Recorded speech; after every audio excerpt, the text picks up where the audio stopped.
Pila edad? 11 years old. 11? Mubo ka pa ka 11. Ay, sorry. Mutubo ka pohon. Pila may edad? Jis. Imo edad? 11 mo, 12 na ko. Mga gagmay lagi mo inom pumugatas. Dili, kape man ako ah. Matulog kag sayo. Dili. Unsa may buhaton nanto para manubo ta? Tulog og sige. Tulog sige? Wala may mathanay ng imong giingon nga katulog sige. Unsay oras dapat matulog? Alauna. Sa Hapon. mumataog?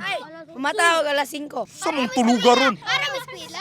Alas 5 sa hapon mo eskwela ka? Dili, 5 sa buntag. Sa oras ka matulog? Kuan, alauna ko usay. Ayaw mong dugay pangatulog. Kung mabuntag man lang, ay namong pangatulog mo ron. Usay kay tulog mo sa'yo. Unsay oras nga kinasayan? Alas 9. Alas 9 o alas. Pero usually, Alauna. nga mumataog, Alas 6. mao ka, mo ni pundol ka no. Sabi na sa contributing factor nga nung mubo ta, di ba? Tungod ulang og Tulog. unsa pay lain atong buhaton para matubo ta. Inom mo gatas din, sige matulog. Nagiuban nga matulog mga alas 7. Kung mahimo, mas okay na nga alas 9, di mo matag alas 6, okay na kayo na. At least pila man ka oras dapat ang matulog. Alas 8 or alas 9. Pila ka oras? Ay, oras?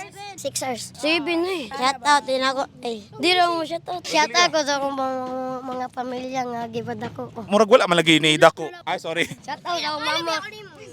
Shout out kay John Liam dara parong. Shout out kay Kong Zaira. Shout out day kong bada dia dan shout out po kong Clark Clintoy Ilyorin dia kanang Marco gibuog.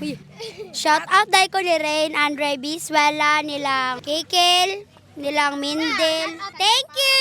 Amen. Shout out kay Sandro Paak. Shout out ni Bro. Shout out kay Kong Ito. Shout out Okay na, kay Mi. Alvin. Thank you. Bye. Bye.